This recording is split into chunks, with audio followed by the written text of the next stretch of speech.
औरंगाबाद जन स्वराज पार्टी कार्यालय पहुंचे पार्टी के प्रदेश कोषाध्यक्ष अरविंद कुमार सिंह और अपने तमाम अनुमंडल के अधिकारियों के साथ किया बैठक और कई बिंदुओं पर विस्तार से किया चर्चा। उन्होंने मीडिया से मुखातिब होते हुए बिहार बदलाव को लेकर सभी अनुमंडल अधिकारियों को दिशा निर्देश भी दिए और उन्होंने साफ शब्दों में कहा कि हमारी पार्टी इस बार बिहार विधानसभा चुनाव में 243 सीटों पर चुनाव लड़ेगी और बिहार की सबसे बड़ी पार्टी होगी जन स्वराज। और मैं जन स्वराज का प्रदेश कोषाध्यक्ष हूँ। मैं रिटायर्ड IAS अफसर हूँ और जन स्वराज से प्रशांत जी के अनुरोध पर नया बिहार बनाने के उद्देश्य से जुड़ा हुआ।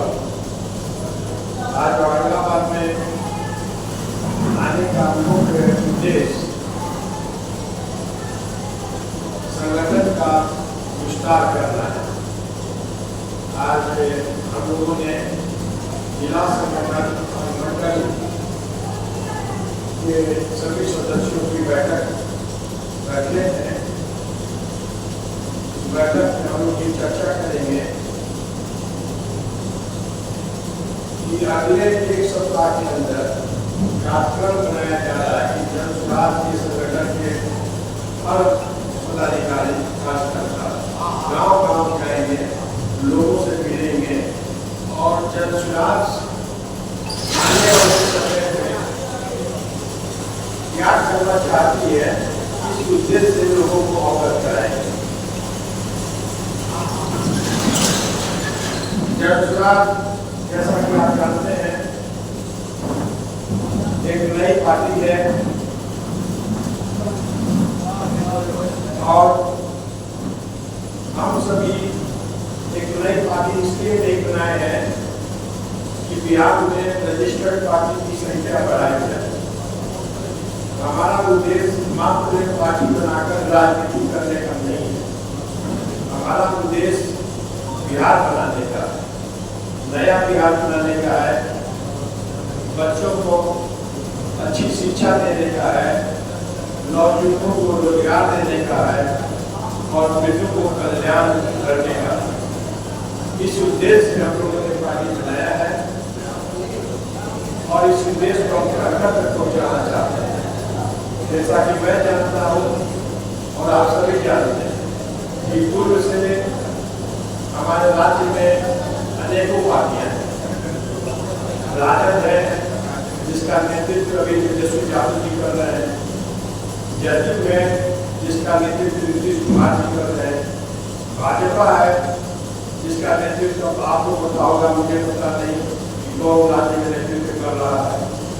ऐसे दिलीप जायसवाल जी उसके अध्यक्ष हैं और इस प्रकार की अनेकों पार्टियां हैं और उसमें जन स्वराज एक नए लेवल में अपने को जनता के समक्ष प्रस्तुत कर रही है और हम यह दावा कर रहे हैं कि यदि आप हमें मौका देंगे तो हम नया बिहार आपको बना कर देंगे। जन स्वराज को आप क्यों बोलते हैं? पब्लिक लोग कहते हैं कि आप जन स्वराज को बनाइए, नया बिहार बनाइए। क्यों पब्लिक क्यों जन स्वराज को बोलते हैं? तो इसलिए कहते हैं कि आप जन स्वराज को इसलिए वोट दीजिए कि आपने राजद को 15 वर्षों तक आप देख चुके हैं और राजद का एक बहुत ही प्रमुख नेतृत्व लालू जी के समय में कार्यकाल में रहा है और उससे अच्छा राजद चलेगा ऐसा मानने का कोई कारण पब्लिक के पास नहीं है। तो जब 15 वर्ष एक मौका देख चुके और देखे कि कोई चीज नहीं और उस बदलाव के लिए लोगों ने माना कि जंगल राज है, तो बदलाव के लिए आप भाजपा और जनता दल जाएंगे। पहले समता था, उसके दोनों के गठबंधन से यहाँ की जनता ने उनको सत्ता दिया और गत 20 वर्षों से नीतीश जी चाहे भाजपा के साथ हो या राजद के साथ या कांग्रेस के साथ सत्ता पर आसीन है वो अपने 20 वर्ष मौका देख लिया कि नीतीश जी मात्र 5 वर्ष छोड़कर 2005 से 2010 या बहुत ज़्यादा कहेंगे तो 2013, उसके बाद आप शासन देख रहे हैं कि कैसे शासन चल रहा है। और अभी आप कल ही परसों की चर्चा आप लोग देख रहे हैं कि चिराग पासवान जी और जिंदर राम मांझी जी, अशोक चौधरी जी, सभी के संबंधी को आयोग का सदस्य बनाया गया और खुद राजद जो कि एक पारिवारिक संस्था रही है वो करी है कि जमाई आयोग बनाए, एक ऐसा आयोग जिसमें केवल जमाई को सदस्य बनाए।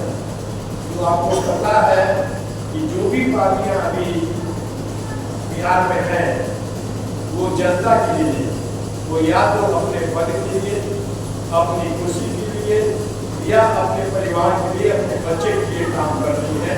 उनको फुर्सत नहीं है कि आम जनता का, आम बिहारी की सुधी ले। ऐसी स्थिति में जन स्वराज एक ऐसी पार्टी आई है जिसके प्रणेता प्रशांत किशोर जी है और फिर 10 वर्षों तक राजनीतिक दलों का साथ दिया है, राजनीतिक दलों को रणनीतिकार के रूप में सहयोग किया है और एक सफल रणनीतिकार के रूप में जाने जाते हैं। और इतना करने के बाद उनके दिमाग में ये बात आई कि नेताओं को सहयोग करने से या सत्ता बदलने से, शासन बदलने से जनता का तकदीर, जनता की तकदीर नहीं बदलती है। जनता की तकदीर बदलने के लिए डेडिकेटेड, समर्पित राजनेता और समर्पित पार्टी चाहिए। और गत 3 वर्षों से वो मेहनत कर रहे हैं। हर गांव, हर जगह, गर्मी में, जाड़ा में, बरसात में आप देख रहे हैं कि 45 डिग्री टेम्परेचर में भी सभी जगह घूम रहे हैं और अपनी बातों को रख रहे हैं। और हम लोग को ऐसा लगता है कि जनता की बातों से प्रभावित हो रही है, क्योंकि जनता के सामने कोई ऐसा विकल्प नहीं है जिस पर कि जनता विश्वास करे। जनता ने सबों को देखा है, सबों को परखा है। इसलिए हम जनता से, आप सभी के माध्यम से अपील करते हैं कि आपने सबको देखा, सबको रखा, एक बार जन स्वराज को भी अजमाइए। और जन स्वराज आपको वादा करती है कि हम चुनाव के भविष्य को बनाने के लिए आए हैं, अन्य पार्टियों के द्वारा राजनीति करने नहीं आए हैं, युवाओं के भविष्य से खेलने नहीं आए हैं, झूठे वादे करने नहीं आए हैं।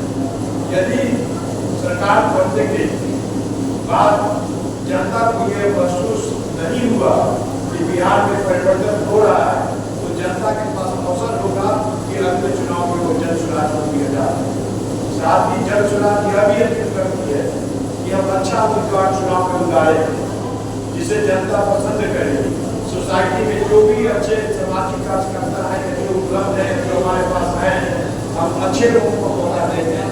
और साथ ही हम जनता से यह भी करते हैं यदि आपको लगता है कि हमारा उम्मीदवार अच्छा नहीं है और उनसे ज़्यादा अच्छे उम्मीदवार दूसरी पार्टियों के हैं, तो आप उन्हें भी वोट दीजिए। मेरे उम्मीदवार को वोट मत दीजिए, क्योंकि अच्छा आदमी जीतना चाहिए और अल्टीमेटली बिहार, अच्छे आदमी जीतने से बिहार जीतना चाहिए। पार्टी जीते ये कोई जरूरी नहीं है कि जन स्वराज जीते। जब बिहार जीतेगा तो आप जीतेंगे और जन स्वराज भी जीतेगा।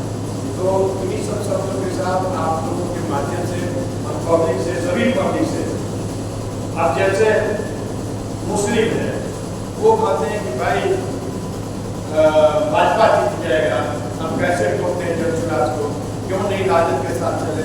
तो आप किसी भी डिजाइन में चल रहे हैं। भाजपा तो वैसे भी 20 वर्ष से है बिहार में, भाजपा और जनता तो 20 वर्ष से बिहार में है और 20 वर्ष से आप राजद को वोट देते आ रहे हैं। एक बार बदलिए, एक बार पाला बदलिए, हिम्मत दीजिए, जन स्वराज के साथ आइए। बहुत लोग इंतजार कर रहे हैं और बाकी लोग जो है, कुछ लोग हैं बिहार के, कुछ लोग हैं जो कहते हैं कि भाई कैसे देते जन स्वराज को वोट, जन स्वराज को वोट दे देंगे, वोट बढ़ जाएगा और लालू आ जाएंगे।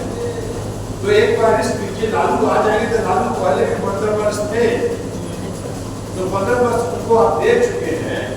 और आप जब मन बना देंगे कि नहीं जन स्वराज को ही इस बार जिताना है और हवा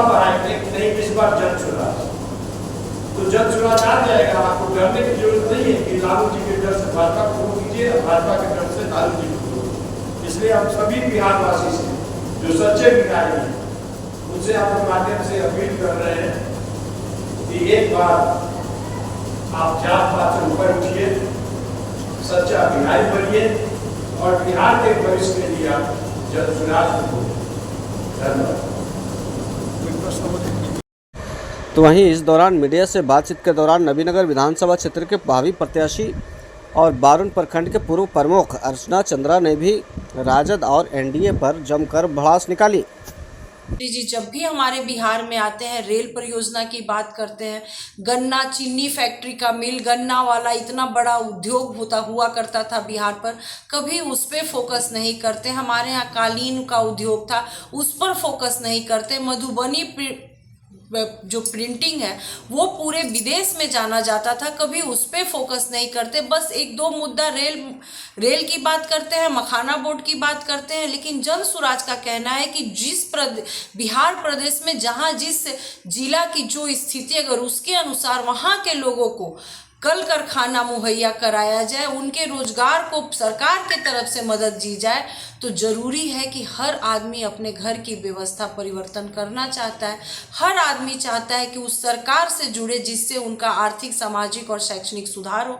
ये बातें लेकर जब जनसुराज जाएंगी तो लोग अपने परिवार के लिए, अपने बच्चे के लिए, अपना आने वाले भविष्य के लिए, अपने भर के बच्चे के रोजगार के लिए, कृषि के लिए, महिलाओं के लिए जरूर जनसुराज। लेकिन आपके क्षेत्र में बारुण और नबीनगर क्षेत्र में दो प्लांट लग चुका है, ऐसे में कैसे कहेंगे कि मोदी जी चाहे बीजेपी सरकार कुछ नहीं कर रही है? प्लांट जरूर लगा, मैंने तो आप उन जो पार्टियां की हैं उसके काम को हम लोग सराह भी रहे हैं। लेकिन मैंने आपको बताया, जब नबीनगर से जब मैं खुद जब जनसुराज से जुड़कर इस पार्टी के लिए वर्क कर रही हूँ, तो जो भी प्लांट है लोकल में किसी को कोई फायदा नहीं। लोकल में लोग जब मुख्यमंत्री जी यहाँ आकर बोले थे कि किसान को जो भी है, अगर जो किसान अपना ज़मीन दे रहा है उसे रोजी रोजगार मुहैया कराया जाएगा। आज पानी के लिए नबीनगर मेरा तरस रहा है। उस समय कहा गया था कि अगर एनटीपीसी बनता है तो सबसे जल ही जीवन है, जल की दिक्कत होगी नबीनगर में। तो उस समय सरकार के द्वारा ही वादा किया गया था कि ऐसा कुछ भी नहीं होगा। इस तरह से पेड़ पौधे लगेंगे कि जल का आप लोग को पानी मिलेगा, तालाब होगा, हर गाँव में पोखरा होगा, जिससे जल स्तर नीचे नहीं जाएगा। लेकिन अगर आप नबीनगर विधानसभा में घूमिएगा तो नबीनगर के लोगों को 2 प्लांट के एवज में वहाँ का राख मिला, वहाँ का पॉल्यूशन वाला हवा मिला और वहाँ के लोगों को बिना जल वाला विधानसभा मिला। ये है दोनों प्लांट। आपकी पार्टी अगर मौका देती है आप लोगों को तो क्या करना चाहेंगे? हम लोग स्वरोजगार की बात ही कर रहे हैं कि बिहार के बच्चे बाहर न जाए। जब नबीनगर विधानसभा में 2 प्लांट है तो हमारी सरकार बनती है, जो बच्चा जिस योग्य होगा, अगर वो एनटीपीसी में काम करने लायक है, उसके पास वो डिग्री है, तो हमारी पार्टी का सबसे बड़ी प्राथमिकता होगी नबीनगर विधानसभा के जो भी बच्चे हैं जिनके पास जैसी डिग्री और शिक्षा है उसके अनुसार उनको एनटीपीसी में रोजगार दिया जाएगा। अभी आपके द्वारा नबीनगर विधानसभा में जनसंपर्क भी किया जा रहा है, तो जनता का आभार अभी कैसे आप देना चाहेंगे? जनता का आभार मैं इस तहे दिल से इसलिए देना चाहूँगी कि जो बातें लेकर हम लोग, क्योंकि हर आदमी के अंदर ये जज्बा है कि हमारा व्यवस्था कैसे बदले, अब कि आपकी व्यवस्था कैसे बदले। पहली बार जनसुराज पार्टी ने व्यवस्था की बात की है और जब मैं लोगों के बीच जा रही हूँ, उन्हें समझा रही हूँ कि आपने किसी के बेटे के लिए तो किसी समीकरण पर, तो किसी जाति पर, तो किसी धर्म पर आपने मत दिया, आपने अपने परिवार के लिए कभी इस बिहार में मत नहीं दिया। एक बार अपने परिवार के हित के लिए, अपने बच्चे के रोजगार के लिए, अपने बच्चे के शिक्षा के लिए, किसानों के लिए आप अपना मत दीजिए। और प्रशांत किशोर जी जो जनसुराज के सूत्रधार हैं, यही बातें लेकर जा रहे हैं। जब हम लोग व्यवस्था परिवर्तन की बात कर रहे हैं, उनके परिवार को आगे बढ़ाने की बात कर रहे हैं, तो लोगों में एक अजीब सी खुशी, एक अजीब सा रुझान है जिसका फायदा हम लोग को मिलेगा। अच्छा, जनसुराज की 5 प्राथमिकताएं हैं, तो क्या जनता सेवा करने का मौका जनसुराज पार्टी को देती है? तो 5% जमीनी धरातल तक जाएंगे। एकदम जाएंगे। हमारा कहना ही है कि अगर हमारी पार्टी की सरकार बनती है तो 1 साल तक कोई भी पैसा रोड नली गली की ओर नहीं जाएगा। वो कंप्लीट पैसा पलायन रोका जाएगा। यहाँ के बच्चे को 10 से 12 हज़ार रुपया के तुरंत नौकरी की मुहैया करवाई जाएगी। शिक्षा के लिए 1 साल के अंदर ही हर प्रखंड में एक नेतरहाट जैसा विद्यालय खोला जाएगा। कृषि को नकदी फसल की ट्रेनिंग दी जाएगी। कृषि को मजदूरी से बचाने के लिए जॉब कार्डधारी को किसान के द्वारा लगा दिया जाएगा, जिससे किसान की मजदूरी बचेगी, जॉब कार्डधारी वाले को काम मिलेगा। महिला को सशक्त करने के लिए बैंक के द्वारा लोन दिया, एक सस्ता ऋण पर लोन दिया जाएगा, जिससे स्वरोजगार बढ़ेगा, रोजगार बढ़ेगा, शिक्षा बढ़ेगी और जो व्यवस्था है वो बहुत खूबसूरत होगा। क्या लग रहा है कि इस बार 2025 के विधानसभा चुनाव में पार्टी आपको प्रत्याशी बनाएगी या नहीं बनाएगी? मुझे पूरा विश्वास है, क्योंकि प्रशांत जी का एक ही बात कहना है कि वो निर्णय घर में बैठ के नहीं करेंगे, ऑफिस में बैठकर नहीं करेंगे। जो व्यक्ति जन सुराज के लिए बिहार बदलने के मुहिम में अपना कंधा लगाएगा और जितना मजबूती से वो कंधा लगाएगा, जन सुराज उसी पर विश्वास करेगा। और मैं लगातार नवीनगर विधानसभा में जन सुराज के लिए काम कर रही हूँ, लोगों के बीच जाकर जन सुराज की बातें कह रही हूँ। तो मुझे पूरा विश्वास है कि जन सुराज के सूत्रधार प्रशांत जी जो नियम बनाए हैं कि वो आदमी इस तरह से कार्य करने वाला आदमी को ही अपना प्रतिनिधि बनाएंगे, तो मैं उनके हर वादे पर, हर काम पे अभी तक मैं सफल उतर रही हूँ। तो मुझे पूरा विश्वास है कि मुझे नवीनगर विधानसभा में प्रत्याशी के रूप में वो उतारेंगे। क्या नाम हुआ आपका? मेरा नाम हुआ अर्चना चंद्र यादव। उन्होंने कहा कि इन सभी पार्टियों ने मिलकर जनता के साथ छल किया है। वहीं इस मौके पर जिला अध्यक्ष ब्रजमोहन प्रसाद सिंह, रफीगंज विधानसभा क्षेत्र के भावी प्रत्याशी शगुफ्ता यास्मीन, मनोज कुमार सिंह, गौतम कुमार सिंह आदि लोगों ने सभी कार्यकर्ता मौजूद रहे।